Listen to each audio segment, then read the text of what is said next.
late night update time.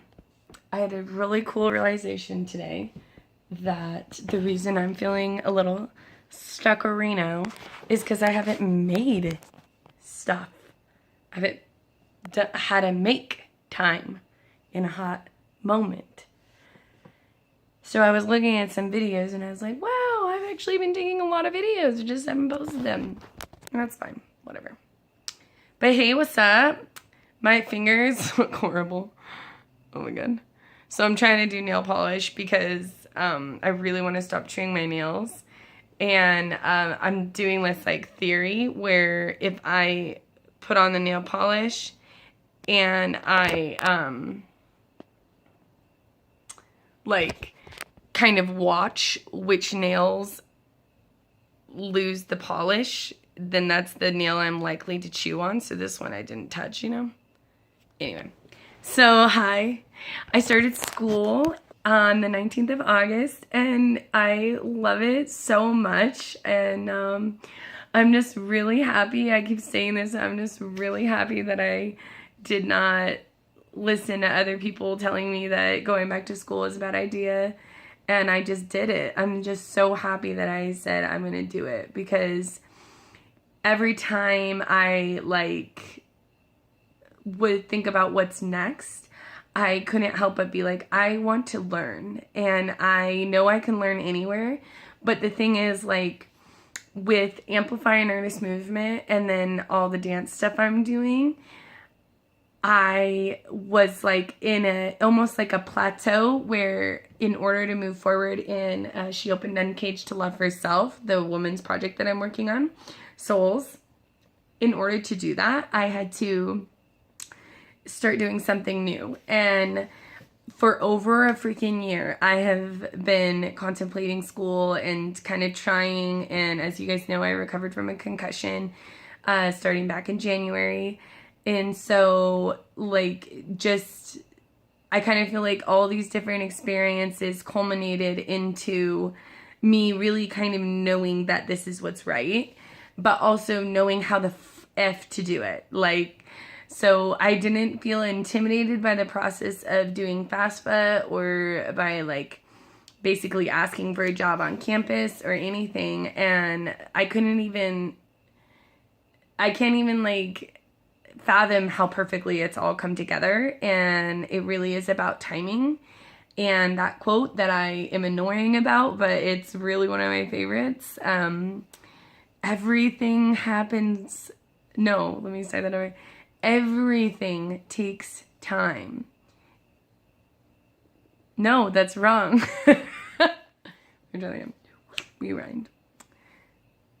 Everything happens with time. But it takes time for everything to happen. That's the quote. And it's powerful because everything does happen with time. This has happened. But it does take time for it all to happen. And I, like, many things are still coming. But from day freaking one, I have felt that school is the gateway towards souls being able to actually be in fruition. And as you guys know, like, I still do souls like every Tuesday, but in people who don't know, like, it's a women's gathering that I do every week in Denver, Colorado, in Lakewood, and it's specifically for people who have never had the opportunity to really, like, move, and maybe they're beginner dancers, but it's also for dancers and it's for specialists. And the reason why it's for all those people is because the point is that it's women gathering to move, and to move in ways that are more than just dance. But there's, you know, projects that we do together, and writing, and the whole point is that the slogan, we share our lives, write our visions, perform our stories, raw, uncaged, untamed. And, you know, I've been on and on about this, mainly on my YouTube, actually, but for real, like, the the school thing is the basket, and I've been saying that it's a basket for over a year. I'm like, I know that the basket is school because then everything will come together and I won't be scatterbrained in all these places, or like not really scatterbrained, but scatter looking, because like I have a focus, but all my life like things that I've been, you know, doing haven't necessarily been able to be one place, and kind of in, I guess a new word I learned is confluence, where things are all like streamy and everywhere and scattered, and those things come together to like make sense of things, and so it's called confluence.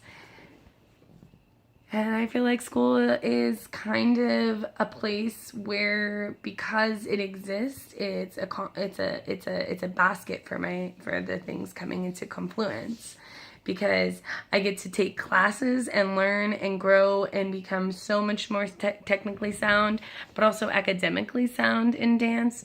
And then I also have a job on campus, which is the podcast, and I get paid for my podcast now. And right away, like within the first week, they asked me if I would like to like do that. And then there was a thing up about assisting the main office manager as whatever, like assisting the entire Met Center.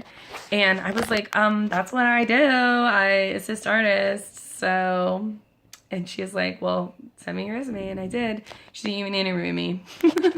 She just told me, hey, let's talk about when you're going to start. And boom, like yesterday I started. Insane. Anyway, so exciting, right? And then the other part that's come together is that there are dancers all over that school. So like now I've, like the first day I told people about souls, like just very calmly and with passion, but in like confidence and in conviction. And I have like 6 more people who want to be involved. And the thing that I love about this is that there are people who are brand new movers in the college, and then there are girls that are not brand new movers who can like be a part of what I'm trying to make happen. Because, oh, I forgot to mention, going back to school, my degree is a Bachelor of Dance for Social Change. Bachelor of Arts in Dance for Social Change and Justice. So, yeah, like, what I'm doing, like, many girls are deciding what they want to do in their sphere of justice, because everybody has, like, their own thing. And I've just been working so hard for all these years without, like, just cause, like, I need to. I really don't care if something's tied to, like, Kelsey is worthy of doing this, because, yeah, of course I am. Like, if nobody else is doing it, then, like, I'm gonna do it. Like, I want women to have a voice. I want women to be able to go somewhere to move and to develop relationships with each other, build bonds of friendship that are unbreakable, and use their stories to create work, you know? Like, I want that, and so I made it, and now I have a thing that's allowing me to conglomerate it into, like, a program that, like, can happen because I have the knowledge, the academia behind it to pull it in. And the thing is, honestly, I have to tell you, like, I'm not necessarily all for colleges and stuff, because I know that, like, in terms of education, like, things are super fucked. But benefit is I am not paying for a dime of it.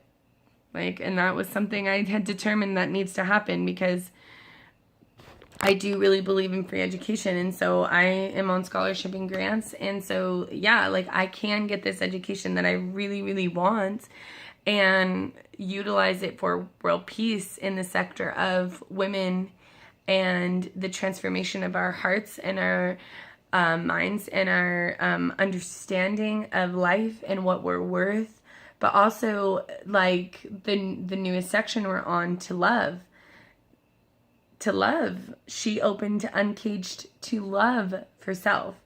And I like made a little tiny little video about this, but there's more on To Love.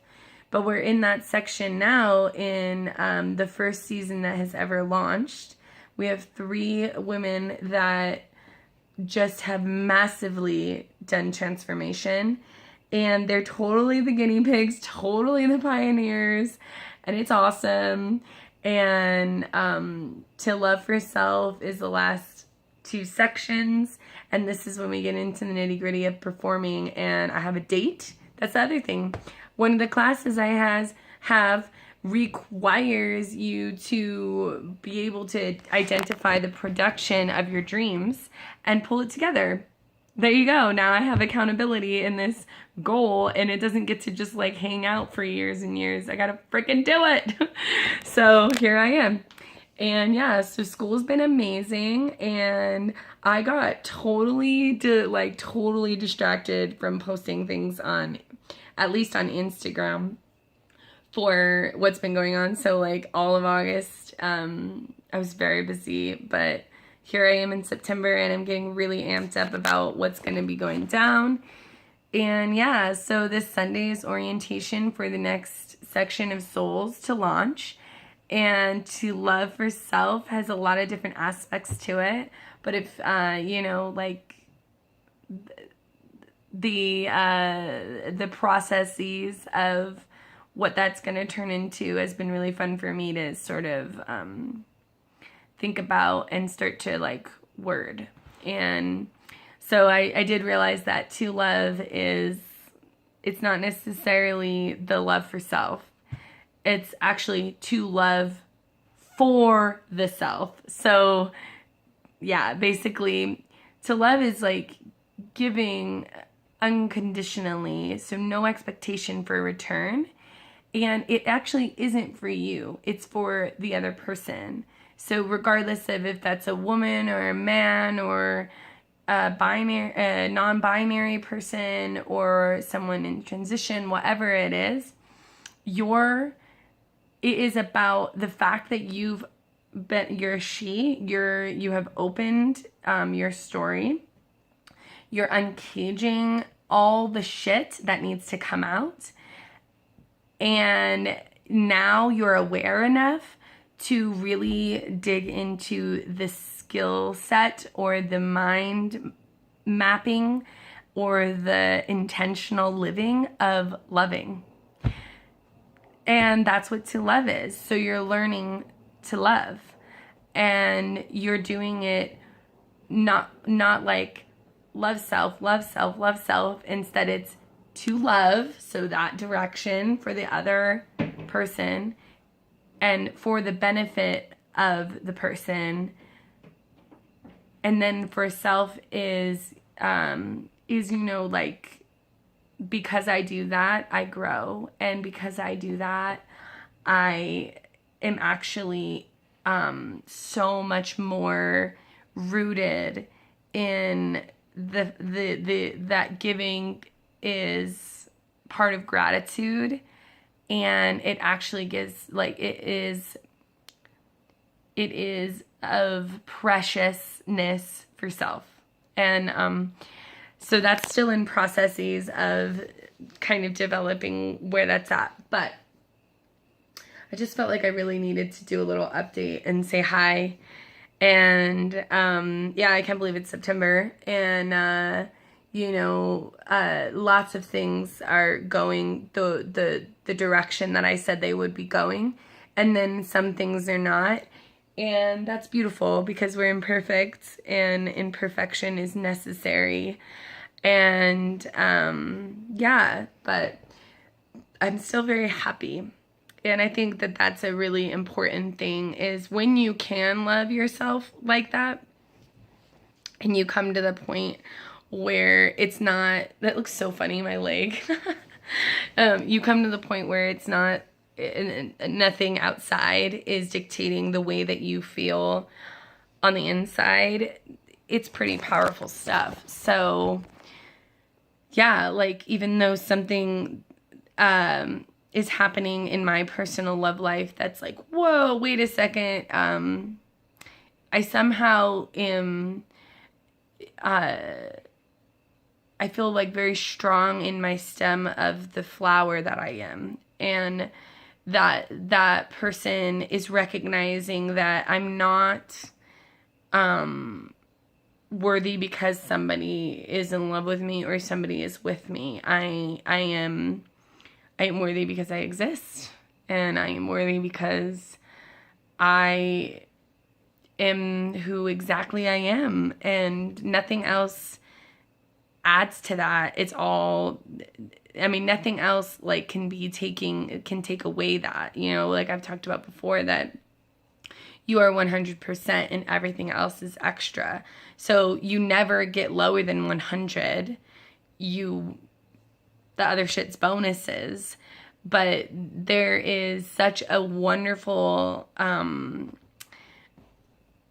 peace. Honestly, it's a peace in me about like what's happened, and I'm not ready to share it yet because it still kind of feels like it's sort of like I'm not sure what's happening, but the unsureness isn't killing me, you know, and that's really key. And that, to me, that's really proof that She Opened Uncaged to Love for Self works, and it's real, and no one can deny it because I'm living freaking proof, and I'm so excited to share it with the world. And I'm so excited to be back in school and have my basket for Amplify an Artist Movement. And completely and totally, I am making money doing what I love now. And it's 2 years later from 2017 when I just moved into my house. And look where I am. So you can do anything. Amplify your freaking heart. Share your art in the world. The world goes round and round every day. You might as well be contributing based on the exact thing that is calling to be contributing, like, because you're unique. Nobody else exists like you. No one else exists like you. Whoever you are, whatever you care about, what do you want? Freaking do the thing. Like, do not give up. And if you really need a tip, I want you to try something. Pick one night a week, just one, that you, no matter what the fuck is on any schedule, anywhere, any invite, anything, you do your artistic love, whatever it is. So if you have like a 5 a.m. to 5 p.m. job, you still do it.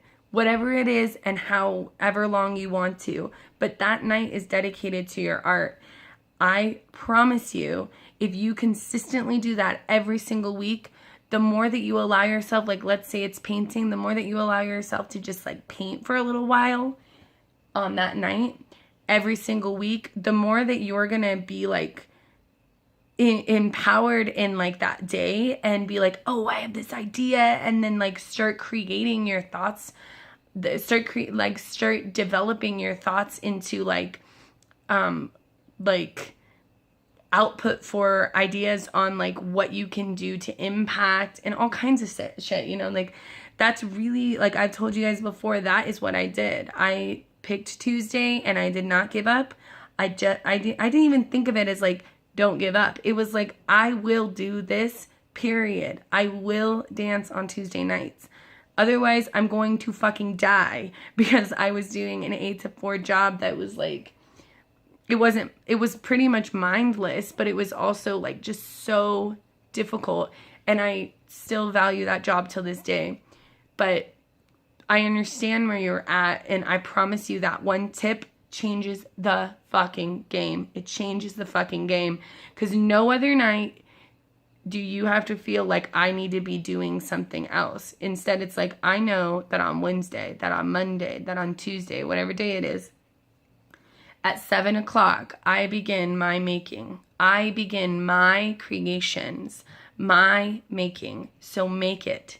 Don't discount that even 2 hours a week doing something that you love can turn into a full-time fucking situation, because that's me.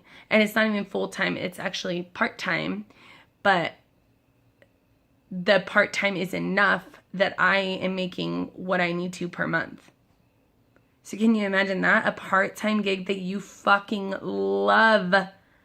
Like 1000% you love it. And you make enough. Like, come on. So you can do it. Amplify your damn heart, share your heart. Amplify your damn heart, share your art. You deserve it. You are worthy. I'll catch you guys next time. There's my little update. Thanks.